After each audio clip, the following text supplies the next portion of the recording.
Voyez-vous? Et donc, l'une des causes qui peut faire que la flamme de la prière va baisser, c'est la tiédeur. La tiédeur, c'est quoi? C'est l'hésitation, c'est la négligence par rapport à la réponse qu'on doit donner à l'amour de Dieu. Frère, c'est ça, c'est Jean dit, il dit, mes petits enfants, Dieu vous a aimé en premier. Et donc, nous sommes appelés à répondre à cet amour de Dieu-là. C'est-à-dire que quand on se réveille, il y a un miracle qui s'est produit, on a envie. Dieu nous a donné le souffle de vie. Amen. Jusqu'aujourd'hui, on n'est pas capable de pouvoir répliquer, c'est-à-dire de manière artificielle cette vie-là. C'est quelque chose qui dépasse la capacité de l'homme. C'est-à-dire aujourd'hui, quelqu'un peut être plein de projets, il peut être plein de perspectives, mais il peut ne pas se réveiller demain. C'est une réalité. Je peux être en train de vous parler aujourd'hui, frères et sœurs, et puis demain, vous allez entendre que je ne suis plus de ce monde. C'est possible. C'est pas scandaleux de le dire, ça peut arriver. Et lorsqu'on présente les choses comme ça, on comprend que la vie est une grâce. Ça veut dire que même s'il y a des difficultés, même s'il y a des situations pénibles qui arrivent dans notre vie, le seul fait que Dieu nous donne la vie, c'est quelque chose d'extraordinaire déjà. Est-ce que quelqu'un m'entend? C'est quelque chose d'extraordinaire déjà. Et donc, ça veut dire en fait que devant ce don extraordinaire de Dieu, on a une obligation de réponse, frères et sœurs. On a une obligation de réponse. Et cette réponse-là, lorsqu'on la néglige, lorsqu'on ne se donne pas, lorsque on néglige les choses de Dieu, ça s'appelle, en langage spirituel, la tiédeur.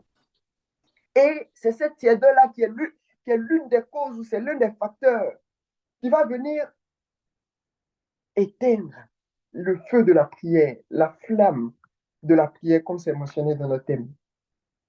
Le deuxième facteur qui peut venir éteindre cette flamme de la prière, il n'est pas très éloigné de la tiédeur, mais il est un peu plus grave que ça. Il est un peu plus grave parce que celui qui est tiède, c'est-à-dire il n'est pas totalement mordu. Quand on dit il n'est pas totalement mordu, ça veut dire qu'il a une certaine capacité à revenir dans la ferveur très forte. Mais la deuxième cause qui peut éteindre la flamme de la prière, ça s'appelle, dans le langage spirituel, ça s'appelle l'acédie. C'est ce que, ça dit que quand on cite les péchés capitaux, on va citer un péché capital qui s'appelle la paresse. Mais, mais les pères spirituels, quand on dit les pères spirituels, on parle des pères du désert, on parle des pères de l'Église, ils disent le thème qui traduit mieux ce qu'on veut exprimer, c'est l'acédie. Donc, prenez acédie ou paresse spirituelle. Et cette acédie, comment elle se manifeste? Elle se manifeste par le fait qu'il y a comme une dépression qui se produit dans notre vie spirituelle. Dépression de quoi? Dépression de la ferveur, dépression de l'enthousiasme. C'est-à-dire qu'on n'est plus comme avant. C'est-à-dire qu'avant, quand il y avait les choses de Dieu, on s'empressait. On était pressé de faire les choses de Dieu. On était pressé de faire les choses de Dieu, d'accomplir les choses de Dieu. Mais lorsque l'acédie est rentrée, lorsqu'on a laissé l'acédie entrer dans notre vie, lorsque on a laissé cette acédie-là se manifester dans notre vie, qu'est-ce qui se passe? On ne manifeste plus de goût. On ne trouve plus de goût à la prière déjà. On ne trouve plus de goût à faire les choses de Dieu. Ça dit que, et ça peut être même plus grave, dans la mesure où on a horreur même des choses de Dieu. Et c'est ces deux facteurs principaux, frères et sœurs, qui vont constituer les sources qui vont éteindre la flamme de la prière. Je veux qu'on prenne maintenant Matthieu chapitre 13.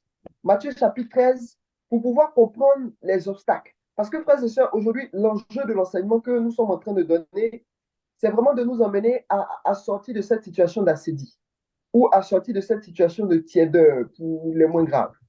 À Amen. sortir de cette acédie ou à sortir de cette tiédeur pour pouvoir être ce que nous sommes aux yeux de Dieu, à la place où Dieu nous veut, au moment où Dieu nous veut. Amen, amen.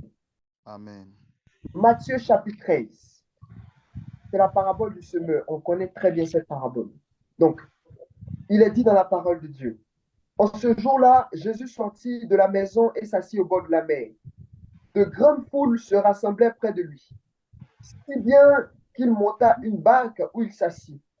Toute la foule se tenait sur le rivage. Il leur dit beaucoup de choses en parabole. Voici que le semeur est sorti pour semer. Comme il semait, des grains sont tombés au bord du chemin, et les oiseaux du ciel sont venus et ont tout mangé. D'autres sont tombés dans des endroits pierreux, où il n'avait pas beaucoup de pierres. Ils ont aussitôt levé, parce qu'ils n'avaient pas de terre en profondeur. Le soleil étant monté, ils ont été brûlés, et faute de racines, ils ont séché. D'autres sont tombés dans des épines. Les épines ont monté et les ont étouffés. D'autres sont tombés dans la bonne terre et ont donné du fruit. L'un 100, l'autre 60, l'autre 30. Et le verset 9, le dernier verset, entendre qui a des oreilles. Parole du Seigneur. Nous rendons grâce à Dieu.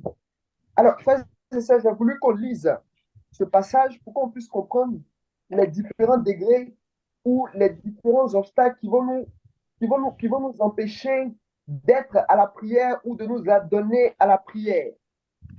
Parce que c'est important de comprendre ça pour mieux identifier les moyens qui vont nous permettre de pouvoir les surmonter. Parce que si on ne connaît pas son adversaire, on ne peut pas se battre. Si on ne connaît Amen. pas son adversaire, on ne peut pas vaincre. Si on ne connaît pas ce qui nous limite, on ne peut pas le dépasser.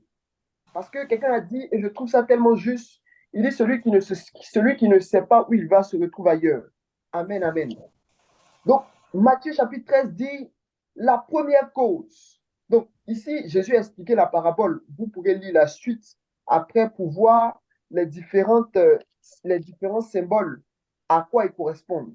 Mais assez brièvement, on comprend que la terre, c'est notre cœur. Et la semence, c'est la parole de Dieu. Pourquoi est-ce que j'utilise ce thème pour le rapprocher, ou ce passage pour le rapprocher à la prière?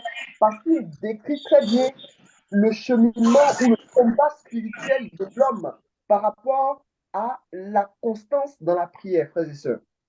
La première difficulté ou le premier obstacle ou le premier facteur qui va tendre à éteindre la flamme de la prière, c'est cette première image que le Seigneur mentionne en disant que le semeur a semé sur le chemin et les oiseaux sont venus et ils ont tout pris, ils sont partis. Voyez-vous. Donc, le Seigneur a expliqué plus tard que les oiseaux, c'est les esprits malins et tout. Et donc, la première cause ou le premier facteur qui va contribuer à éteindre la flamme de la prière, frères et sœurs, c'est lorsque nous donnons accès par le péché à l'action de l'ennemi dans notre vie. Est-ce que quelqu'un m'entend?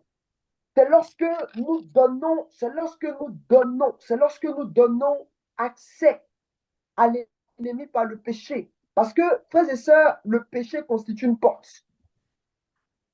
Dieu ne s'éloigne pas de nous.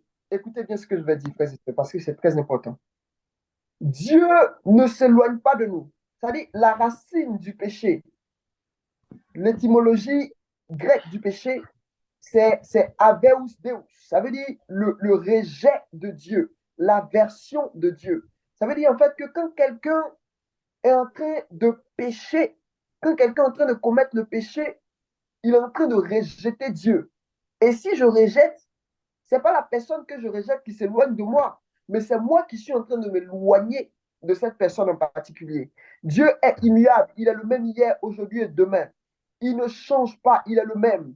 Et donc, quand il a manifesté sa fidélité par rapport à toi, il n'abandonne pas son alliance. Il ne s'éloigne pas de Amen. toi. Mais toi, à travers le péché, par ton acte responsable, tu t'éloignes de Dieu. Et c'est en ce sens-là que j'ai dit, le péché constitue une porte. Pourquoi ça constitue une porte? Parce que quand on s'éloigne de Dieu, on s'éloigne de tout de lui. On s'éloigne de sa protection, on s'éloigne de sa main qui nous protège. Et donc, on donne accès à des forces. Justement, on donne accès à des anges déchus qu'on appelle les démons, tout simplement. Et donc, à travers le péché, je ne vais pas rentrer dans le détail du péché, ça peut faire l'objet d'un autre enseignement, mais à travers le péché, on ouvre une porte. Et quand on ouvre cette porte, il faut savoir en fait qu'on expose notre vie de prière. on expose notre capacité à prier constamment à l'action de l'ennemi. C'est-à-dire, il vient retirer toute forme d'énergie spirituelle emmagasinée auparavant, ou bien que Dieu est en train de mettre en nous. On devient comme la prophétie de Jérémie, il dit, vous êtes comme une citerne percée. My God, on devient Oh comme une Seigneur citerne Jésus. percée. C'est-à-dire, la grâce, elle descend, mais elle ne peut pas être gardée parce qu'il y a une ouverture, ou bien il y a un voleur qui vient, il vole, et puis il s'en va. On lui a ouvert la porte par le péché. Amen. On lui Amen. a ouvert la porte par le péché. Donc, c'est la première raison qui va contribuer à éteindre cette flamme de la prière. Et donc, frères et sœurs, cela implique que celui qui sérieusement veut prier doit pouvoir prendre des dispositions par rapport à ça, donc doit donc se détourner de manière radicale et effective du péché. Donc, c'est ça qu'on appelle la conversion. Amen, amen. Première raison. Deuxième raison, le Seigneur dit que la graine, c'est toujours dans Matthieu chapitre 13, hein, la graine a été semée dans des roches, de sorte que quand elle a commencé à germer, elle n'a pas pris la racine profondément. Ça, c'est la caractéristique des personnes qui sont superficielles. Quand je dis superficielles, ils ne prennent pas le temps qu'il faut avec le Seigneur. Ils ne prennent pas les moyens qu'il faut avec le Seigneur. C'est-à-dire qu'ils restent à la surface. Ils ne vont pas dans la profondeur, de sorte à pouvoir approfondir leurs convictions de foi chrétienne, approfondir leurs relations, donner tout l'amour qu'il faut au Seigneur à travers des temps de prière que le Seigneur leur aura inspiré. Ils ne prennent pas ce temps-là qu'il faut. Je ne suis pas en train de dire qu'il faut prier indéfiniment. Non, c'est pas possible même. On ne peut pas prier indéfiniment. Il faut qu'on fasse autre chose. Mais ce que je suis en train de dire, c'est que quand le Seigneur nous inspire des choses, c'est en réalité ce que nous devons apporter comme réponse. C'est-à-dire que quand le Seigneur, par exemple, inspire une certaine durée, un certain temps, certaines actions à faire, il faut que tu puisses apporter toute la réponse qu'il faut à ces suggestions du Seigneur. Sinon, Amen. tu es superficiel. Et quand tu es superficiel, la graine qui est semée en toi, la graine que le Seigneur sème en toi, la grâce qui s'écoule en toi, ne prend pas racine. Elle ne prend pas racine, de sorte que quand les épreuves commencent à frapper, comme quand les malheurs commencent à frapper, quand les situations difficiles commencent à se lever devant toi, tu abandonnes la prière parce que tu ne t'es pas enraciné solidement. Wow. Ou bien la sécheresse commence à se manifester. Si vous avez bien suivi le verset, on dit que quand le soleil se lève, parce que la graine n'a pas suffisamment pris racine, c'est-à-dire l'herbe qui est sortie de la graine, elle sèche automatiquement. Ça nous emmène à comprendre en fait qu'il y a deux formes de sécheresse. Ou bien plus précisément, il y a deux raisons à la sécheresse. C'est-à-dire, il y a une sécheresse qui peut être permise par Dieu. Et puis, il y a une sécheresse qui est permise par nous-mêmes à cause de notre manque de profondeur. Quelqu'un n'a pas compris. Une sécheresse Amen. qui est permise par notre manque de profondeur. On n'est pas profond dans la prière. On n'est pas profond dans la prière. On ne donne pas à Dieu ce qu'il faut. On ne prend pas le temps qu'il faut. On n'est pas profond comme Dieu le voudrait. Amen. Amen. C'est la deuxième cause qui va contribuer à éteindre la flamme de la prière. La troisième cause, on dit en fait que la graine est tombée dans les ronces. Les ronces ont grandi et l'ont étouffée. C'est les préoccupations excessives. Le Seigneur explique ça dans la suite du passage. Les préoccupations excessives des choses de la vie. C'est-à-dire qu'on donne trop de temps à des choses qui ne sont pas essentielles. Oh, frères et sœurs, c'est-à-dire pour nous, notre cœur a une préférence plus marquée, par exemple, pour les réseaux sociaux, pour tout ce Oh. qui est distraction, pour tout ce qui n'est pas essentiel, pour tout ce qui ne nous rapproche pas forcément de Dieu. Frères et sœurs, ces choses sont moralement neutres. Quand je dis moralement neutre, ça veut dire que ce n'est pas mauvais en soi. Mais Paul a dit, il dit, tout m'est permis, mais tout ne m'est pas utile. Est-ce que ça me rapproche de Dieu? Parce que l'essentiel de notre vie, frères et sœurs, une vie réussie, c'est une vie qui répond parfaitement à l'appel, à la vocation que le Seigneur a déposée sur elle, au mandat Amen. que Dieu a déposé sur elle. C'est vrai, ça me distrait, c'est pas forcément mauvais en soi. Il faut de la distraction souvent pour être équilibré un peu. Mais est-ce qu'il faut exagérer? Est-ce qu'il faut être dans l'abus, dans l'excès? Et c'est le cœur qui est pris dans les ronces, dans les distractions, dans tout ce qui n'est pas forcément lié au Seigneur. Et ce cœur-là, vite fait, la semence qui a été déposée en lui, elle est étouffée. Elle est étouffée. Et ça, c'est la troisième cause. Frères et sœurs, le fait de comprendre ces réalités va nous mettre en face ou va faire que ça sera évident pour nous de pouvoir trouver les moyens de pouvoir les surmonter. Amen, amen. Et Amen. la, la, la, la, la, la, la dernière image, c'était l'image de la bonne terre. Donc, ça, je ne vais pas revenir dessus puisque je parle des difficultés. Donc, c'est l'image de la bonne terre. Et maintenant, frère, je vais parler c'est-à-dire des moyens. Là, j'ai parlé des difficultés. On a connu notre adversaire. On a connu comment est-ce qu'est-ce qu'il faut faire. Maintenant, on va parler des moyens qui vont nous permettre justement de pouvoir le dépasser. Donc, c'est maintenant qu'on parle de ce qu'il faut faire pour pouvoir raviver justement la flamme de la prière. J'ai lu un jour dans la Bible, en Genèse chapitre 1, verset 26. La Bible dit que c'est le Seigneur qui parle à l'homme qui n'est pas encore créé. Écoutez très bien. Il dit, faisons l'homme à notre image et à notre ressemblance. Genèse chapitre 1, verset 26. Faisons l'homme à notre image et à notre ressemblance. Le contexte, c'est quoi? C'est Dieu qui a créé le ciel, qui a créé la terre, il a créé tout ce qui contiennent, il a créé toutes ces choses. Et au sixième jour, Dieu a décidé de créer l'homme. Les Juifs ont une manière particulière d'interpréter ce verset et franchement, moi, je trouve ça très juste. Ils disent en fait que quand Dieu dit créons l'homme à notre image et à notre ressemblance, parce que d'habitude, comment est-ce qu'on l'interprète? On interprète ça en fait comme le créon, c'est-à-dire cette première personne du pluriel qui est employée, c'est un nous de majesté. Ça veut dire en fait que c'est Dieu qui parle. Donc, le terme employé, ça doit traduire en fait sa personne. Donc, c'est un nous de majesté. Deuxième interprétation, d'autres disent en fait que c'est la Trinité, c'est le conseil de la Trinité qui se réunit. Et donc, quand Dieu dit nous, il parle du Père, il parle de lui-même, le Père, il parle du Fils, il parle de l'Esprit Saint. Et l'interprétation des Juifs, qui n'est pas, en contradiction avec les interprétations précédentes, elle dit en fait que quand Dieu dit créons l'homme à notre image et à notre ressemblance, en réalité, il parle à l'homme. My God. Ça veut dire en fait que, frères et sœurs, de toute éternité, on existait dans la pensée du Père. Amen. Amen. C'est-à-dire Amen. que toute éternité. Ça veut dire que mon frère Stéphane qui m'écoute, je vois quel nom, je vois ma soeur Marcel qui m'écoute. De toute éternité, tu existais dans la pensée du Père. Tu étais dans la pensée du Père. Et quand Dieu est en train de te dire, créons l'homme à notre image, il est en train de te dire une chose fondamentale. Il est en train de te dire que c'est toi et lui qui allez pouvoir bâtir la personne que tu es.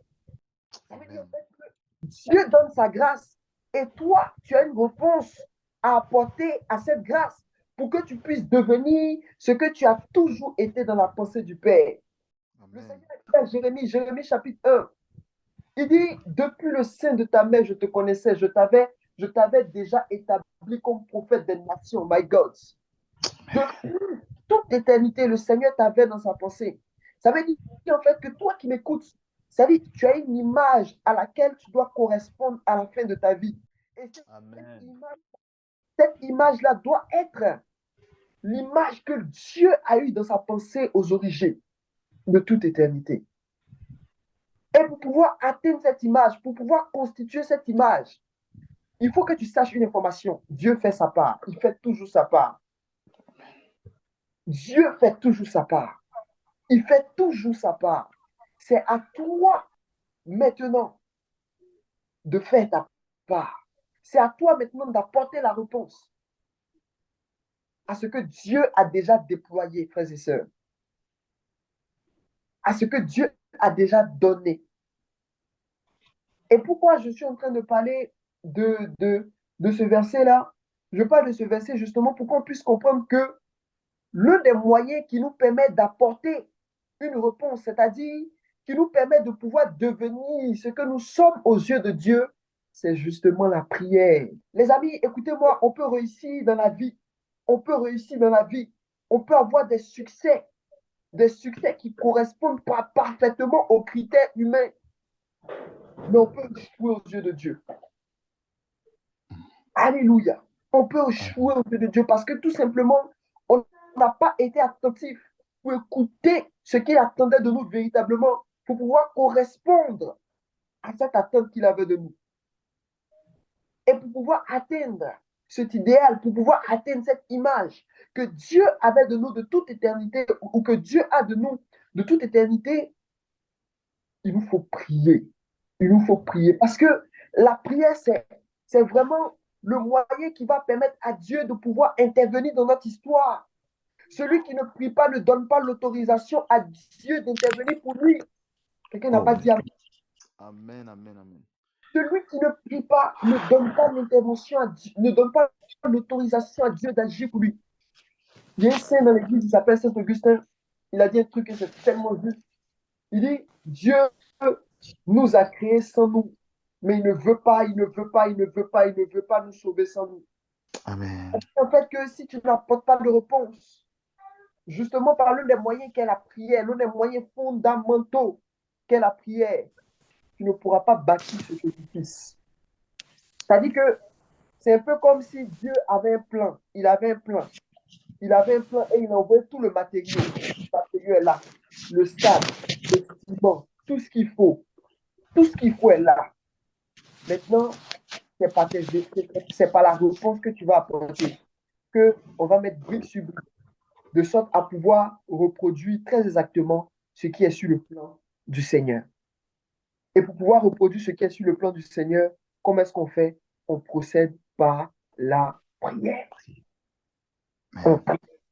On prie.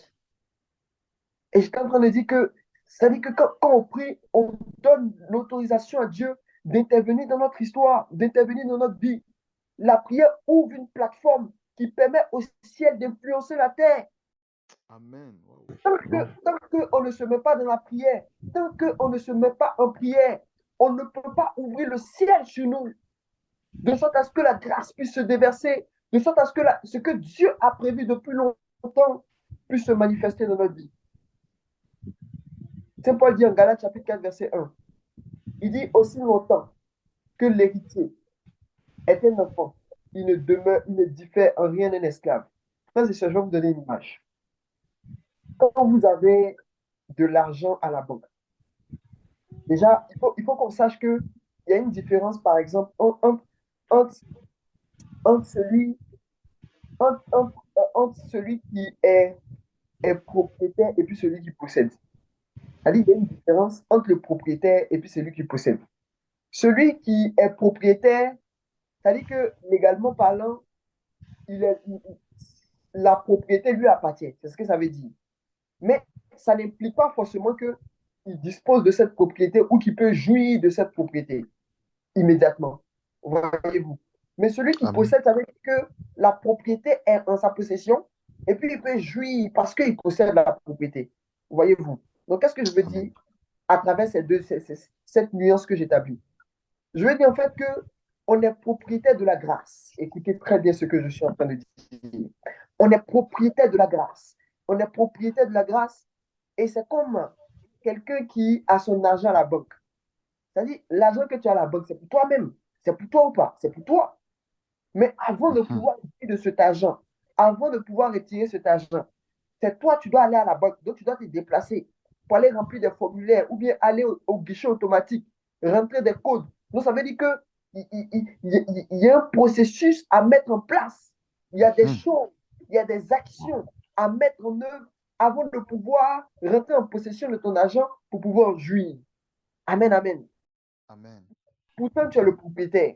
Et Saint Paul dit, aussi longtemps que l'héritier est un enfant, il ne diffère rien d'un esclave. Sainte Catherine de Sienne dit, Elle dit que si chacun est ce qu'il est aux yeux de Dieu, on va mettre le feu au monde. C'est fort. Elle dit si chacun est ce qu'il doit être, on met le feu au monde. Ça veut dire en fait que si tu pries comme il faut, tu réponds à l'appel de Dieu à travers le moyen qu'est la prière, et que tu es comme Dieu veut que tu sois en cet instant précis, parce que c'est un processus. Tu es comme Dieu veut que tu veux qu'il veut. Ça dit, tu réponds à son appel de manière parfaite. Quelque chose d'extraordinaire se passe automatiquement pour toi. Oh my God. Et non, je voulais vraiment développer ça pour qu'on puisse comprendre l'importance de la prière. Ce n'est pas une option. Non, non, non, non, non. Ce n'est pas une option. Ce n'est pas une option. Et les moyens qui vont nous permettre de pouvoir justement raviver cette flamme, c'est d'avoir une compréhension saine de la prière. Premier point, avoir une compréhension saine de la prière. L'Église dit, dans le catéchisme de l'Église catholique, le numéro 27-25, la prière est un don de la grâce et une réponse décidée de notre part. C'est trop puissant. C'est-à-dire que la déclaration, elle est courte, mais elle est dense. Elle est dense pourquoi? Parce que ça nous donne deux dimensions dans la prière. Deux dimensions. Deux dimensions. Première dimension, on dit la prière est un don de la grâce. Frères et sœurs, comprenons d'abord que ce n'est pas nous qui faisons la prière. Oh, oh, oh, oh, oh, oh, oh. L'efficacité de la prière. L'efficacité de la prière, ce n'est pas nous d'abord. Il faut pouvoir comprendre que la prière, c'est-à-dire que souvent j'entends certaines personnes dire, il faut faire comme ça, il faut faire comme ça pour que la prière marche. C'est-à-dire qu'ils ont des méthodes. C'est-à-dire, c'est un peu comme si leur méthode, là, ça surpasse la liberté suprême de Dieu. Ça influence Dieu de façon là. Il faut que nous comprenions que celui qui a l'initiative de la prière, celui qui nous a aimé le premier, my God, celui qui nous a aimé le premier, celui qui nous a aimé le premier, c'est celui-là qui a l'initiative de la prière. Et la prière est un don de la grâce. Première dimension de la prière. Tant qu'on n'a pas compris ça, on va penser que c'est un truc de louba. Non, ça n'a rien à voir. Ça n'a rien à voir. C'est-à-dire que on doit se placer dans une dimension d'accueil. D'accueil, comme un enfant qui ouvre ses mains. Parce que c'est ça le mouvement de la prière. On a ouvert nos mains et puis on s'attend à toi, papa. On s'attend à toi. C'est-à-dire dans une disposition d'accueil. Donc la prière, c'est un don d'abord.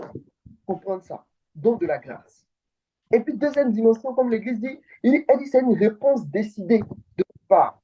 Une réponse décidée de notre part. Et réponse décidée de notre part, ça implique beaucoup de choses. J'avais commencé à l'expliquer dès le début. Donc, dans cette réponse décidée, ça suppose, premièrement, qu'on décide de se détacher. C'est là que ça commence à faire mal. Ça suppose qu'on décide de se détacher. Parce que, frères et sœurs, la prière, c'est un combat. Un combat contre qui? C'est un combat contre nous-mêmes. Parce que Saint Paul nous a révélé en Romains chapitre 8 que les désirs de la chair s'opposent constamment aux volontés de l'esprit. Aïe, aïe, aïe. Les désirs de la chair, c'est-à-dire la chair en elle-même, s'impose de manière constante, de manière permanente à la volonté de l'esprit. Et on a lu ça en Matthieu chapitre 26 au début, à partir du verset 36. Le Seigneur dit, la chair est faible. La chair est faible. Ça veut dire en fait que si on ne commence pas en première intention à se détacher, il nous sera difficile de pouvoir maintenir cette flamme sur le long terme. Donc, comment est-ce qu'on se détache? Il faut commencer par identifier les choses auxquelles on a attaché. Donc, il faut commencer à s'analyser devant Dieu, à se regarder devant Dieu. Seigneur, comment tu me vois? Comment tu me vois? Comment tu me vois? Comment je suis? Parce que c'est vraiment dans le regard du Seigneur qu'on peut bien se voir. C'est dans la lumière que je pourrais voir ta lumière, dit le psalmiste. Waouh! Il dit, quand on s'analyse devant Dieu, quand on se regarde dans le regard de Dieu, on voit vraiment qui on est. On arrive à s'examiner à sa juste valeur.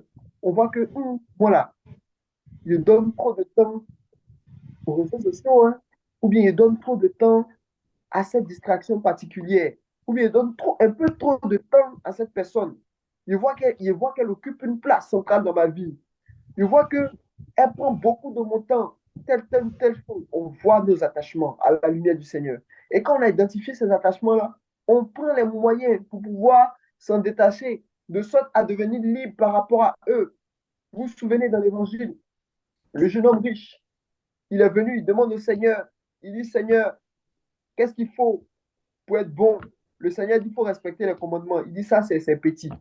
Il respecte tout. Il connaît tout. Il dit, il Amen. respecte tout. La Bible dit que le Seigneur le regardait et puis il l'aima. Oh my God, c'est dans Marc chapitre 10. On dit le Seigneur l'a regardé, puis le Seigneur l'aimait. Parce qu'il était sincère.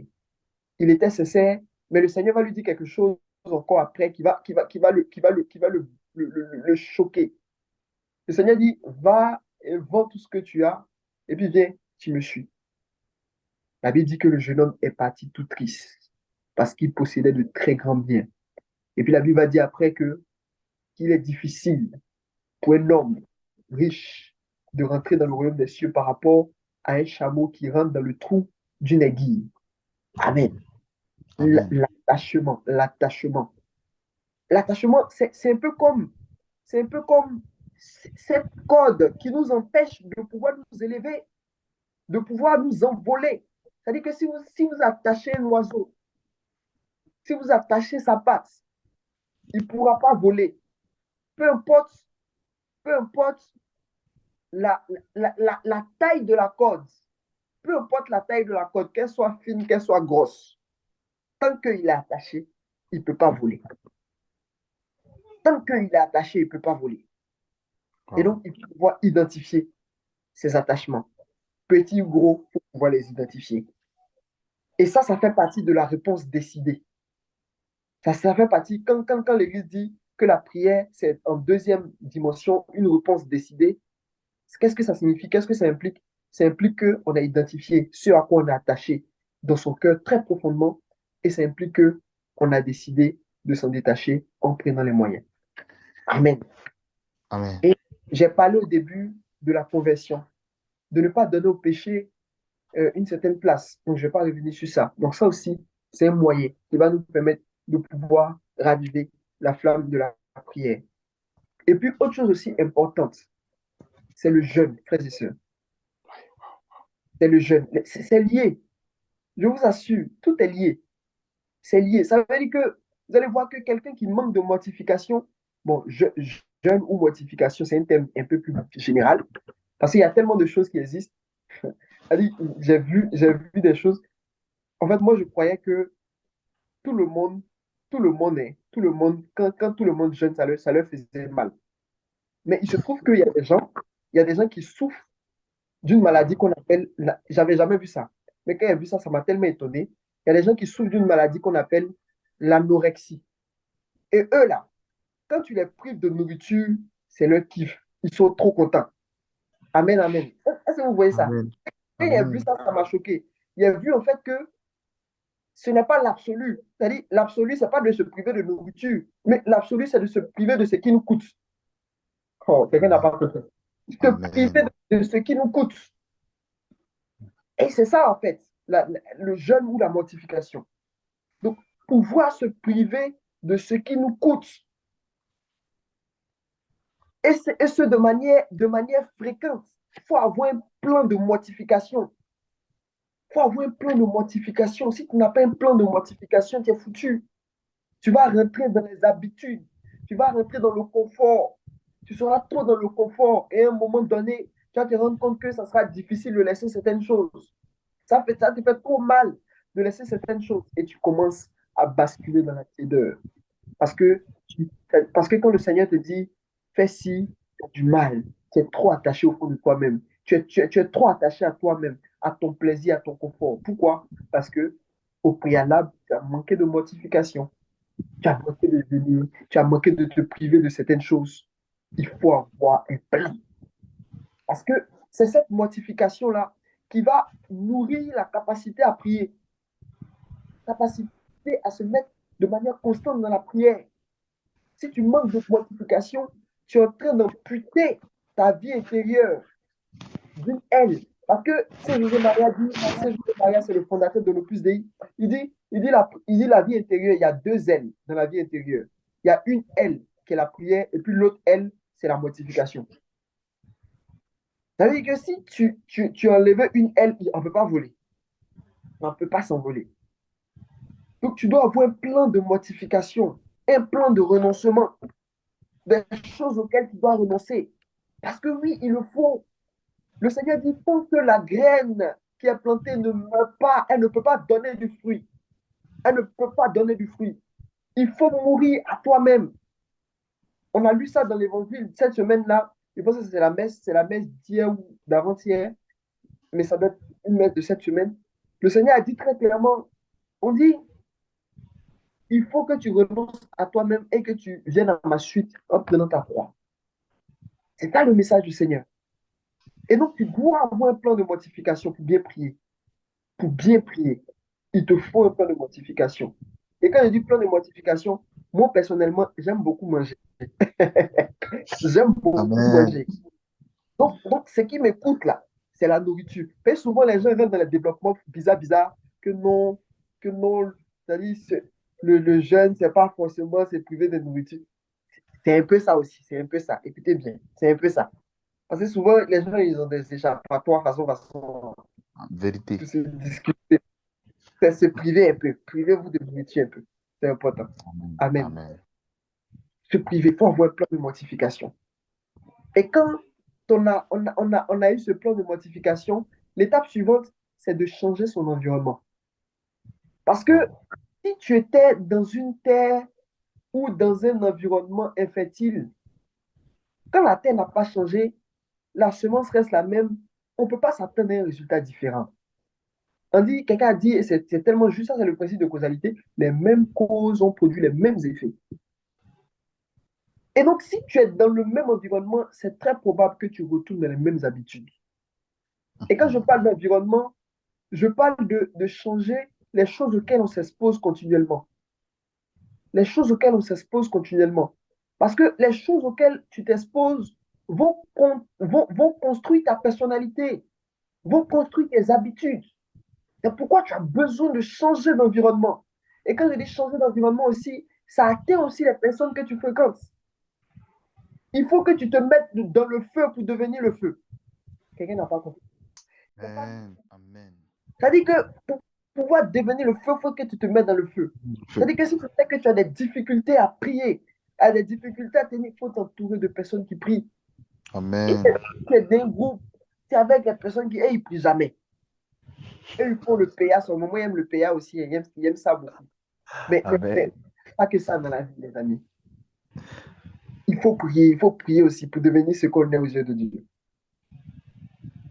Et voilà, et il faut changer son environnement. Changer son environnement. Et, et avant-dernière chose, faut se faire accompagner.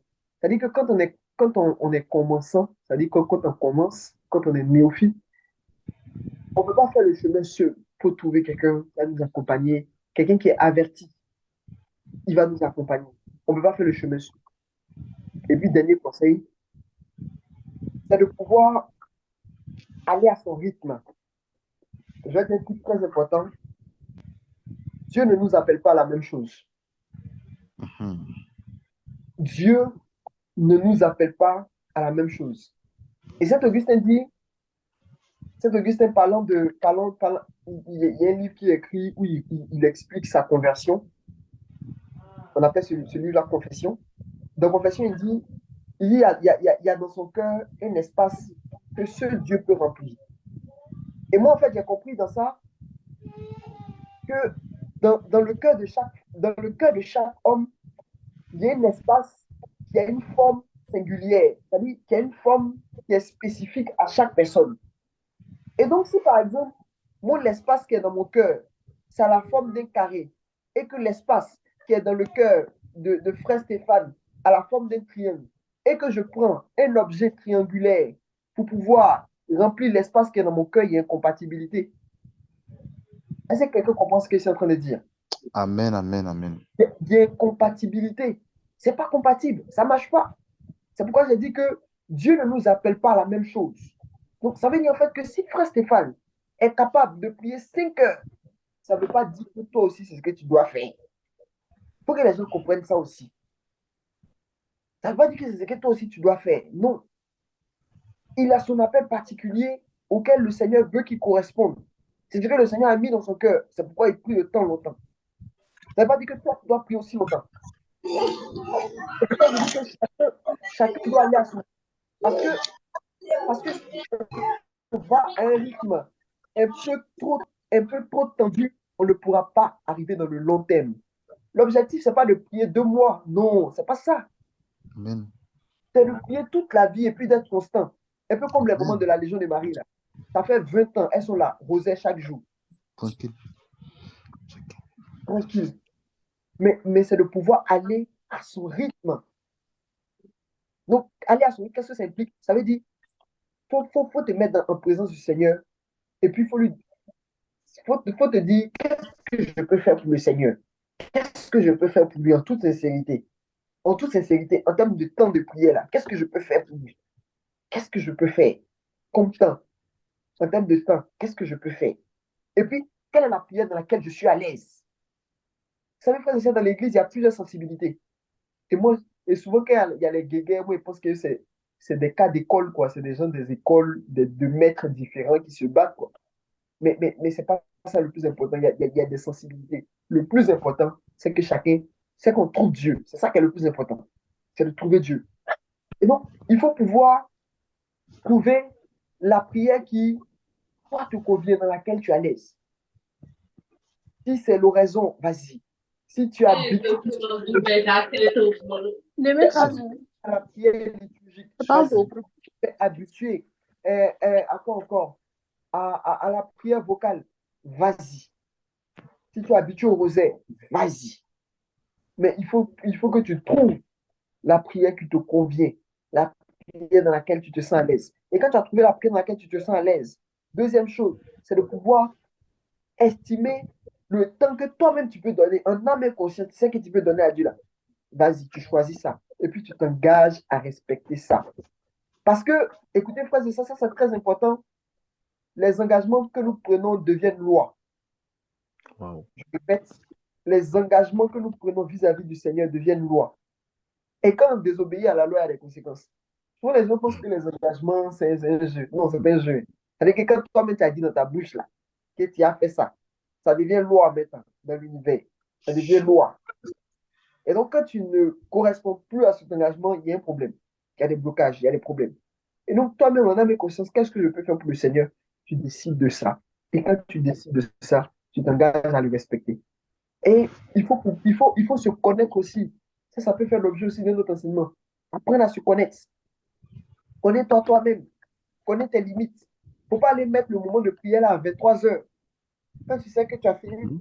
toute ta vie et puis tu es fatigué, ça ne va pas marcher. Tu n'as pas tenu dans le long terme. Il faut te connaître. Et en fonction de ça, tu pourras définir ton plan de prière. Voilà, frères et sœurs, c'est ce que je voulais partager avec vous.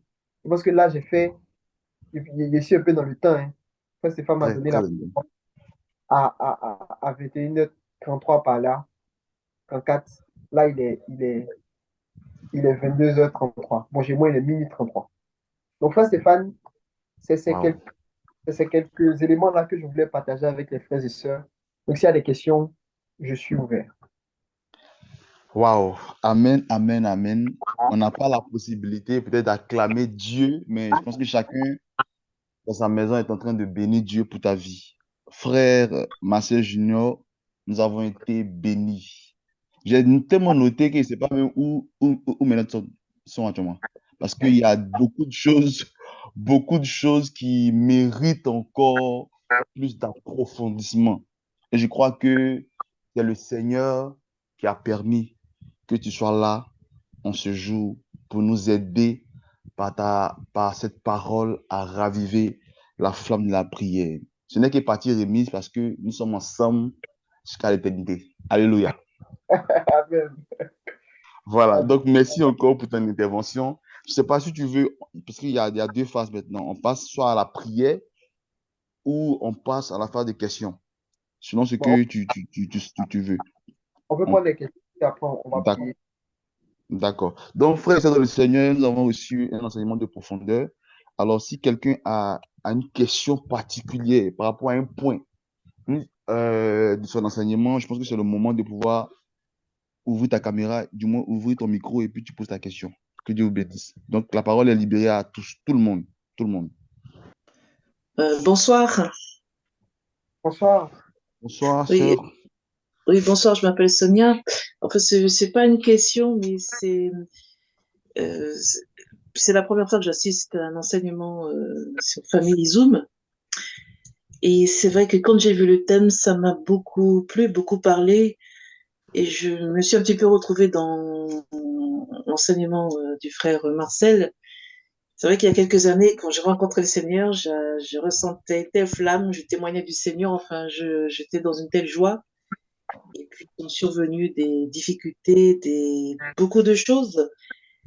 Et probablement, je n'étais pas ancrée suffisamment dans la bonne terre. Je me suis découragée, puis je me suis un petit peu éloignée de Dieu. Et c'est vrai que quand j'ai débuté ma vie de prière, je n'avais pas d'accompagnement spirituel. Donc, j'ai pas su vraiment réagir face aux difficultés qui sont survenues sur mon chemin. Et c'est vrai que je ressens depuis depuis quelques années, une sécheresse. Même des fois, je prie pas. J'accorde beaucoup plus de temps à mon travail, à d'autres activités, mais le Seigneur n'a plus vraiment sa place, en fait. Voilà. Donc, je me retrouve pleinement dans l'enseignement et j'espère que le Seigneur me fera grâce pour renouveler ma vie de prière que j'avais avant. Voilà. Amen. Frère Marcel. Oui, mais là elle n'a pas posé de questions en particulier. Alors, Si c'est Dieu que Dieu l'a fait, on aura l'occasion de prier tout à l'heure. Donc, d'accord. euh, Alors, merci, sœur, pour ton intervention. Vraiment, que Dieu te bénisse. Que Dieu t'aide encore à grandir, à gravir les échelons de la prière selon la configuration de ton être. Voilà. Donc, nous avons été très ravis d'être avec toi et je pense que c'est une aventure qui commence. Ensemble, nous allons véritablement monter dans la prière et Dieu fera des choses avec nous. Que Dieu vous bénisse. Alors, il y a eu Alors, d'autres personnes. Voilà. Allons-y, frère. Frère Léandre. bonsoir à tous. bonsoir. Je suis très content de me retrouver aussi sur cette plateforme Family Zoom. Ayant écouté l'enseignement du frère Marcel Junior, je voudrais bien qu'il touche à la question des sacrements comme prière et prière intime avec Jésus. Parce qu'une vie chrétienne euh, où on nommait la question des sacrements pose un problème dans notre croissance spirituelle. Donc, les deux sacrements particuliers, confession et Eucharistie. Merci. Merci, frère. Merci beaucoup. Oui, le frère, il a tout à fait raison. Il a tout à fait raison quand il mentionne les sacrements. Et moi, j'ai une conviction, c'est personnel. Je n'encourage pas peut-être tout le monde à l'adopter, mais je pense sincèrement que si quelqu'un manque dans sa vie de prière personnelle, c'est-à-dire s'il manque à une vie de prière personnelle, s'il n'a pas une vie de prière personnelle, la messe sera peu féconde pour lui. Donc, qu'est-ce que je suis en train de dire? Je suis en train de dire en fait que ce qui va donner le plus d'effet à la réception, par exemple, de l'Eucharistie dans la vie de quelqu'un, parce que Dieu se donne, il se donne totalement dans l'Eucharistie, et c'est ce que j'ai expliqué dans l'enseignement, c'est que Dieu fait toujours sa part, mais c'est est-ce que nous, on est en capacité de recevoir ce qu'il donne? Et donc, au préalable, par exemple, pourquoi j'ai pas peut-être parlé directement de la messe et tout, c'est vraiment pour nous donner les bases qui, justement, vont nous permettre de pouvoir bien vivre la réalité des sacrements. Voilà, de pouvoir bien vivre la réalité des sacrements. Donc, c'est pourquoi j'ai fait un focus sur la prière personnelle, parce que c'est ce qui va permettre, parce que la messe, elle est efficace en elle-même. Oui, la messe, elle est efficace en elle-même. Mais est-ce qu'on est dans les dispositions pour pouvoir bénéficier de toute la force de cette efficacité? Ça, c'est une autre question. Et comment est-ce qu'on rentre pleinement dans toute la grâce qui est libérée par la messe? C'est justement en ayant une vie de prière personnelle. Voilà, c'est un peu comme l'image que Sainte Thérèse donnait c'est-à-dire du paradis. Elle dit, quelqu'un lui a demandé, mais au paradis, comment on sera? Elle dit, au paradis, il y a différents vases. Il y a des vases qui seront plus grands, il y en a qui seront plus petits. Mais nous tous, on sera remplis de Dieu, on sera tous heureux. Voyez-vous? Donc, ça veut dire quoi? Ça veut dire en fait que la prière, justement, va avoir ce rôle-là de donner forme au vase qui va être rempli dans la messe. Est-ce que quelqu'un comprend ce que je dis? Donc, Amen. la prière donne forme à ce vase-là. Et donc, plus on prie, plus on donne de la contenance au vase. Et donc, plus on est en capacité de pouvoir recevoir le Seigneur. Donc, c'est pourquoi j'ai fait un focus sur ça. Et parlant du sacrement de la confession, j'en ai parlé quand j'ai parlé de conversion, c'est cela que ça implique. C'est-à-dire, on peut pas se convertir comme ça et puis on reste là comme ça. C'est-à-dire que quand un mari, il trompe sa femme ou bien il est infidèle vis-à-vis de sa femme, il ne va pas lui demander pardon dans son cœur. Et puis le problème est réglé. Ça n'a aucun sens. Il faut qu'il parle, il se confesse. Et puis il reconnaisse qu'il a mal fait. Et donc ça, c'est la démarche de confession aussi. Voilà, donc cette conversion dont on a parlé comme un point qui nous permet de pouvoir nous convertir, il y a la confession, donc il y a le sacrement de confession dedans. Il faut pouvoir être régulier vis-à-vis de ça, se donner des périodes, voilà, se donner une période assez constante dans laquelle assez fréquemment on se confesse parce que ça va purifier l'âme de sorte à la rendre plus disponible pour le Seigneur. Voilà. Et puis par rapport aux formes de prière, donc, je pense que c'est compris dans la question du frère. Donc, l'Église nous donne trois formes de prière. Dans le catéchisme, il y en a trois formes. La première prière, c'est la prière vocale. La deuxième prière, c'est la méditation. La troisième prière, c'est l'oraison. Et donc, ça peut se décliner de plusieurs manières. Donc, ça peut se décliner, s'appeler dans la constance, dans la liturgie. Mais c'est comme j'ai dit, il faut que chacun puisse trouver ce dans quoi il est à l'aise. Mais la messe, c'est pas une option. Je ne sais pas si quelqu'un comprend ce que je veux dire. Amen. Voilà. Il faut que ça soit clair. C'est-à-dire que quand il dit que chacun puisse être à l'aise dans les trois grandes catégories de prières qui sont données par l'Église, là, quand je dis que chacun doit trouver ce qui est à l'aise dedans, je parle dans la dimension personnelle, dans la dimension personnelle. Mais la messe, ça ne doit pas être une option pour nous. Une option. Voilà. Donc, c'est la C'est ça. précision que je voulais ajouter. Je ne sais pas si ça répond à la préoccupation du frère. Merci, frère. Je vais laisser tout à l'heure la parole encore au frère Yannick Kou, mais je voudrais dire merci encore au frère Léandre pour son intervention. Et je me rends compte que le frère Léandre, il est dans vraiment le prophétisme, hein.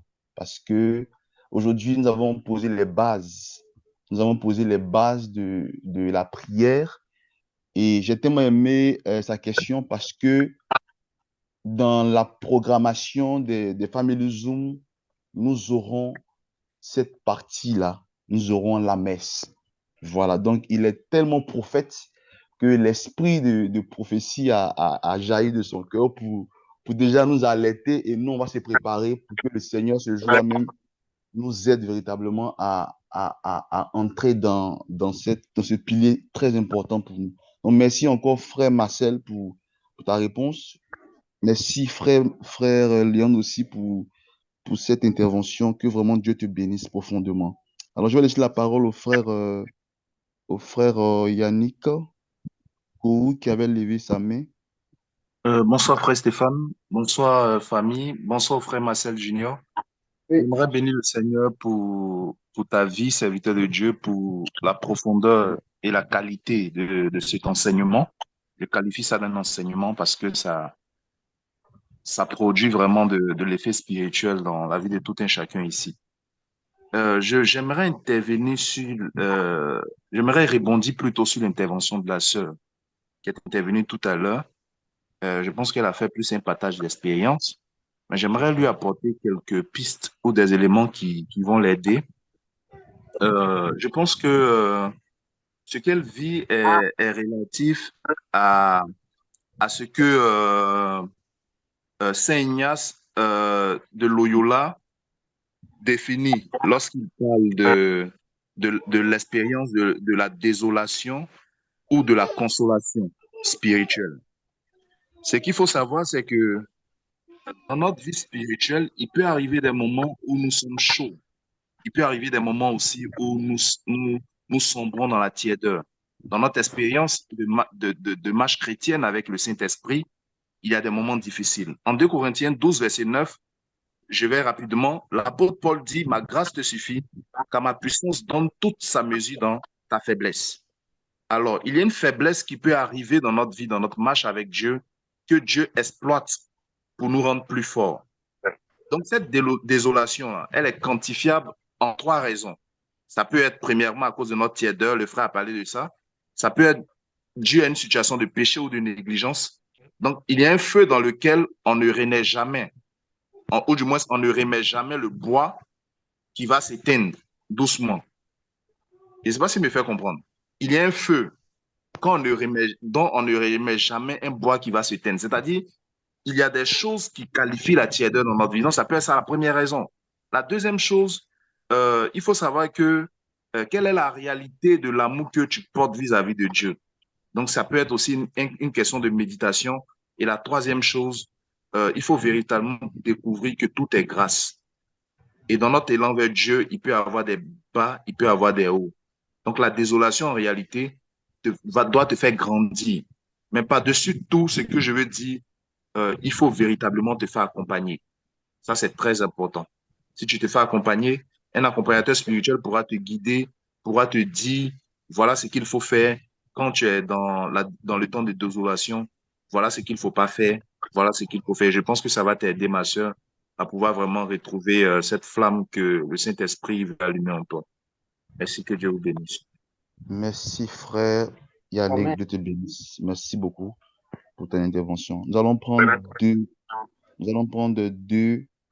Nous sommes à 22h47 GMT. Nous allons prendre 2 interventions et nous allons prier. Shalom, frères et sœurs. Shalom, frère. Bonsoir, chers frères et sœurs. Bonsoir, famille. Bonsoir, frère Jonas.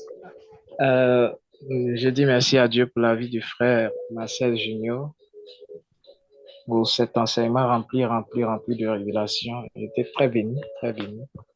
Alors, frère, je voudrais savoir un peu, dans l'explication, je n'ai pas bien saisi, si tu peux revenir sur ça, à parler des ailes de la prière. Je ne sais pas si c'est, voilà, les ailes où on parle d'équilibre, dit qu'il y a un aile, quand c'est pas, si tu marches à un aile, que tu n'es pas équilibré. Voilà, je voudrais que tu reviennes sur ça, si possible. Voilà. Ah, d'accord. Merci. Ok. En fait, c'était une image qui est donnée par Saint José Maria. Saint José Maria, Oui. c'est le fondateur Escriva. de l'Opus Dei. Opus Dei. Donc, Oui. cette image-là, il la donne dans son livre qu'on appelle Chemin. Et c'est Chemin. Le livre s'appelle Chemin. Et il dit, en fait, dans la vie intérieure, il y a 2 ailes. Il y a l'aile de la modification. Donc, c'est et puis l'autre aile, c'est la prière. Voilà. Et c'est vraiment Oui. une Ah, image. d'accord. Et on sait que pour qu'un oiseau puisse voler, il a besoin de ces 2 ailes. Il ne peut pas voler avec De une ces seule. 2 ailes. Voilà, il a besoin C'est de ça. ces 2 ailes. Donc, pour que notre vie de prière puisse bien se porter, il faut qu'on ait la modification et la prière en même temps pour pouvoir être un bon oiseau pour voler. Voilà, c'était ça l'image. Merci beaucoup, frère. Donc, Dieu te bénisse, frère. Amen. Amen. Alors, nous allons prendre la dernière intervention. Ceux qui ont des questions, peut-être qu'ils n'arrivent pas à les formuler, mais qui sont vraiment actuellement dans une disposition difficile, vous pouvez écrire. On va laisser tout à l'heure un message, on va laisser un email et un numéro WhatsApp. Vous pouvez écrire et prochainement, on peut revenir dessus. Voilà. Si aussi il y a un sujet de prière, ok, d'accord. Donc, il y a une sœur qui a levé le doigt, la sœur Astrid. La sœur Astrid. Bonsoir. Bonsoir, sœur Astrid, tu as la parole. Ma question est comment avoir plus d'intimité avec le Seigneur aussi? Comment rester constante dans la prière aussi? Ok. Donc, en fait, la seule, comme j'ai dit dans les derniers éléments que je donnais dans l'enseignement là, c'est premièrement se connaître. Voilà, se connaître. Et j'ai expliqué ça dans le sens de ce que Dieu attend d'une autre personne n'est pas la même chose que ce que Dieu attend de toi. Voilà, donc une personne peut avoir de grosses quantités en termes de prière. Ça ne veut pas dire que toi aussi tu dois faire la même chose. Donc, c'est pourquoi je dis qu'il faut se connaître. Donc, il faut se connaître et puis connaître ce que Dieu attend de nous aussi. Voilà. Et quand on sait ça, il faut pouvoir s'engager à faire des choses qu'on peut respecter, c'est-à-dire de manière très sincère. Tu regardes, tu dis, Seigneur, qu'est-ce que moi je peux te donner en termes de temps, en termes de moyens de prière, qu'est-ce que je peux faire? Voilà. Donc, dans ce qu'est-ce que je peux faire là, ça implique de choisir la prière dans laquelle on se sent bien, on est à l'aise. D'abord, quand on est commençant, c'est ça. Voilà, quand on est, si jamais vous êtes commençante, c'est ça. C'est vraiment de trouver ça, la prière dans laquelle vous êtes à l'aise. Et puis, deuxième chose, c'est de pouvoir se définir un temps précis. Et dans le temps précis, peut-être que je n'ai pas précisé ça dans l'enseignement, mais dans le temps précis, ça implique, première chose, une durée précise. Ça, c'est un. Et puis, un moment précis. Ça veut dire quoi? Ça veut dire que je prie tous les jours à 16 heures pendant 10 minutes. Donc, ça veut dire que toi, tous les jours, à partir de 16 heures, tu es en prière, tu as fini de prier à 16h10. C'est très, très important. Et ça, en fait, ça va travailler la docilité. Ça va travailler la docilité, puis l'écoute du Seigneur. Et puis, quand on se donne ça comme ça nous permet aussi d'être constant. C'est-à-dire que sur un mois, si vous vous donnez sur un mois, vous dites, vous respectez ça, quoi qu'il arrive, même si le monde s'effondre, je dois pouvoir respecter ces 10 minutes que j'accorde au Seigneur. Vous allez voir que sur longtemps, quand vous allez respecter ça, ça va devenir comme une habitude. Et puis, deuxième précision, c'est que souvent, il y a une vision bizarre là, qui fait penser aux gens que c'est le père Jacques Philippe de la communauté des béatitudes qui en parle. Il dit que ce n'est pas parce que on n'a pas envie d'être dans la prière qu'il faut la laisser. En deux termes, il y a des gens qui vont dire, par exemple, que tu n'as pas envie d'être là, c'est pas sincère. Donc, parce que c'est pas sincère, il faut laisser. Et le père Jacques Philippe dit ça, c'est une suggestion du démon. Il dit que même si tu n'as pas envie d'être là, même si tu ne te sens pas sincère, ta prière n'est pas sincère, mais que tu t'es défini de prier en cet instant-là, il faut que tu pries en cet instant. De sorte que même si ça devient comme une habitude, c'est pas grave. Une habitude, c'est pas mauvais. Parce que souvent, les gens ont tendance à attribuer à l'habitude quelque chose de mauvais. Non. Même si ça rentre dans la routine, et employer un mot encore plus grave, même si ça rentre dans la routine, c'est pas grave. Mais c'est à ce stade-là que l'intimité avec le Seigneur doit arriver. Donc, faut que ça puisse être comme le développement d'une nouvelle habitude. Voilà. De sorte à pouvoir atteindre la constance. Je ne sais pas si elle peut répondre à la question que vous avez. Allô? Alors, merci frère Marcel. Je crois que Ok. c'est noté. Et nous allons passer à l'intercession prophétique qui sera dirigée par le frère selon ce que l'Esprit Saint mettra à son cœur. Alors, nous disposons, frère Marcel, tu as les commandes. Seigneur, merci. Merci pour ta grâce. Merci pour ta bénédiction. Merci pour ce moment que tu nous as permis de passer. Merci pour toutes ces paroles. Merci parce que tu as été la source. Seigneur, nous te laissons la gloire. Nous te laissons la gloire, nous te laissons l'honneur. Merci pour ce que tu as sémé dans le cœur de mes frères. Merci pour ce que tu as semé dans le cœur de mes sœurs. Merci pour leur vie qui ne sera plus la même. Merci parce que, Seigneur, tu es en train de nous rappeler de quelque chose qui vient de toi. Est-ce qu'on peut ensemble, pour ceux qui peuvent, on va prier en langue 2 minutes. Et pendant qu'on est en train de prier en langue, on va voir dans notre esprit la puissance de Dieu en train de nous influencer, en train de nous impacter, en train de nous remplir. L'onction de Dieu en train de nous remplir. Allons-y, cours. Tu peux ouvrir ton micro. Koraba shekerebo shakaba. Osekendere baba yonto sikareba. Oshi. Kerebeshi kiribi karaoshi tabala. Lebre sao talai kimbirio. La bisao ishi. kao kimishikiri kao Kerebo shanderebo shandarababa. Tao Kerebe kerebe bebe kinterebo shakarababa. Rekinte kerebo shanderebe bebe. Rakondorobo shanderebo karababa. Erezo tayande safra de livrados que ayande broske la hande le shiado. Nabrashke de le sofra de le gonta yamamaro sofre de gosha. Rada sofra de le gonta safra de le ga. Dayonde sofra. Malet sofra de le gosh. Da loves de brigos. Tumba yande le gosha baba baba. Sopre que te le canto le que shiado. Shaka baba baba sokere bebe konta. Rikanta sabayanto broske hente le shiadov. Ayanta saka baba baba baba kontere konta baba. Rikiri bo sheki bakante rebo konta rabayente kosa baba. Sofra de gedi bo shito le bebe bebe bebe. Runta saba hente saka baba baba. Alors, je vais donner une série de paroles et à la suite de ça, je vais faire la prière conclusive. Pendant que nous étions en train de prier, pendant que nous étions en train de prier en langue, je voyais comme ça dans mon esprit un frère, c'est-à-dire je voyais comme une distance qui le séparait de nous, une distance qui le séparait aussi du Seigneur.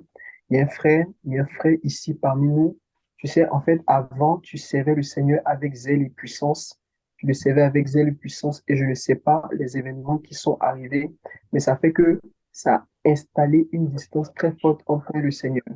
Et il arrive, tu passes en fait par une situation de doute vraiment profond. Tu te poses beaucoup de questions. Tu te poses beaucoup de questions par rapport à ton appel. Pendant que je suis en train de parler, là maintenant, le Seigneur est en train de te rejoindre pour te confirmer dans cet appel-là. J'entends dans mon esprit Raphaël, Raphaël. Je ne sais pas ton lien avec Raphaël. Je ne sais pas si toi-même tu t'appelles Raphaël, mais le Seigneur est en train de te rejoindre de manière très puissante parce que tu es son serviteur, tu es son serviteur. Il est en train de tourner de cette manière-là. Merci, merci Jésus pour ce que tu fais. Et je vois une autre sœur. Là, on est en train de prier, mais la force de l'Esprit Saint a tellement inondé cette plateforme. Là, pendant qu'on est en train de prier, là, tu es chez toi, tu as commencé à pleurer à chaudes larmes parce que tu as vu que la distance qui avait été établie entre toi et le Seigneur était inacceptable. Et oui, le Seigneur t'a confirmé ça. Il t'a confirmé que cette distance-là, elle est inacceptable et tu as besoin de revenir vers lui. En fait, le Seigneur est en train de te mandater pour pouvoir intercéder pour plusieurs personnes. Il te donne un mandat d'intercesseuse. Et cette onction-là est en train de te recouvrir maintenant. Et je brise toute forme d'obstacle qui s'oppose à la manifestation de cet appel au nom de Jésus de Nazareth. Merci. Merci.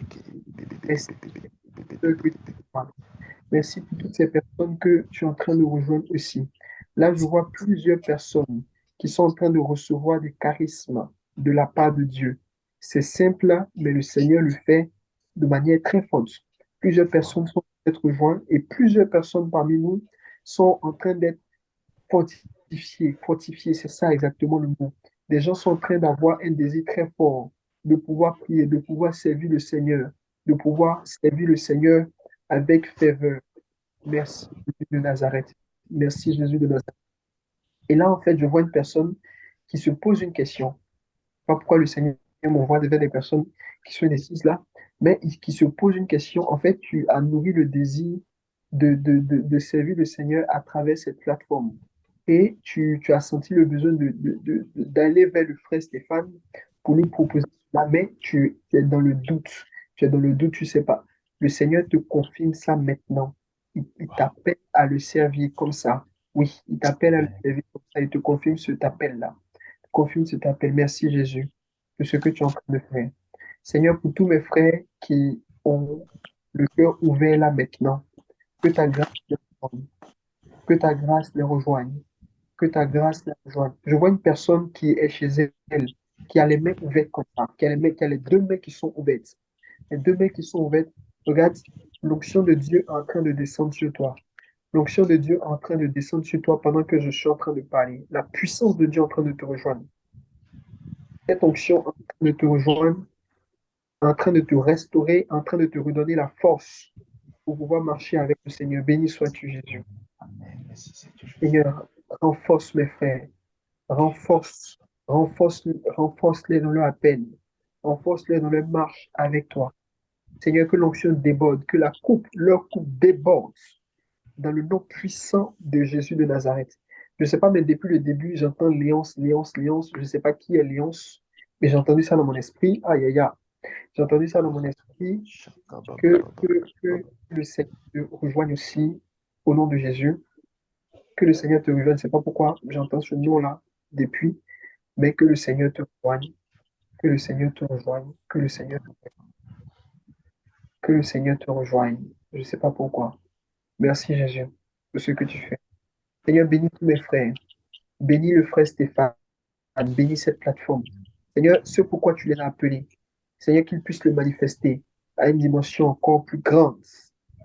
Qu'ils soient fidèles à leur appel, fidèles à leur vocation, pour te servir, afin que ton règne, Seigneur, vienne sur la terre et soit manifeste. Au nom de Jésus de Nazareth. Amen. Je vous salue Marie, pleine de Pleine grâce. de grâce. Le Seigneur est avec vous.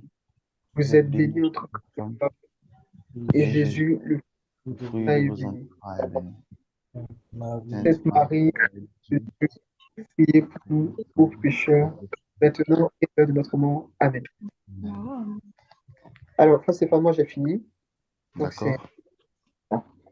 Nous allons passer aux annonces avant de faire vraiment la clôture. Nous allons passer aux annonces. Sachez que nous venons de débuter les sessions sur la prière. Et vous allez remarquer que quand le frère Marcel Junior à la finale était en train de donner les différents types de prières, dans l'esprit, il a abordé le thème, et j'ai aimé, il a abordé en premier le thème de la session prochaine. Parce qu'il a dit que Dieu ne nous appelle pas à la même chose, mais chacun de nous est configuré d'une manière unique et spéciale. Alors, d'autres vont se retrouver dans le rosaire, d'autres vont se retrouver dans les vêpres, dans l'oraison, dans la télépha des Juifs, etc. Mais la semaine prochaine, nous aurons la grâce d'aller en profondeur encore. Et nous allons recevoir un frère qui, lui, nous donnera, je pense que tout le monde voit l'affiche, hein? Tout le monde voit l'affiche, non? Oui, oui. Voilà. Oui, oui. Donc, nous allons recevoir, parce que jusqu'à ce qu'on finisse, on va recevoir des thématiques sur chaque forme de prière pour que chacun se retrouve dans sa configuration initiale, selon le plan de Dieu. Donc, la semaine prochaine, on verra la prière d'oraison qui nous sera donnée par le frère Léandre Marie. Et par la grâce de Dieu, le frère va nous donner d'aborder l'oraison. Et le sous-thème, c'est comment véritablement développer sa vie intérieure par la prière d'oraison. Donc, le frère Marcel Junior a donné des exemples. Et par la grâce de Dieu, encore, nous allons approfondir dans les différentes sessions. Après, nous aurons la prière des psaumes. Nous allons voir beaucoup de sortes de prières afin que chacun se sente à l'aise et découvre sa vraie vocation de prière, si je puis m'exprimer ainsi. Donc, c'est l'information capitale. Merci encore à tout le monde. Merci à tous les participants. N'oubliez pas, parce que ce n'est pas évident que vous puissiez encore avoir le lien de la prochaine rencontre, parce que d'autres ont reçu l'information sur YouTube. Voilà. Donc, si tu n'as pas pris le numéro qui est dans le chat, ça sera difficile d'avoir les renseignements audio, d'avoir la documentation. Et nous serons ravis aussi de recevoir tes demandes, tes prières, tes intentions. Voilà. Donc, que Dieu vous bénisse. Merci encore au frère Mathieu Junior. Merci à toute la plateforme et bonne nuit à tous. Et rendez-vous le samedi prochain à la même heure. Que Dieu nous garde et bonne nuit à tous. Shalom. Merci. Que Dieu vous Shalom, bénisse. shalom. Merci. Amen, amen, amen, amen.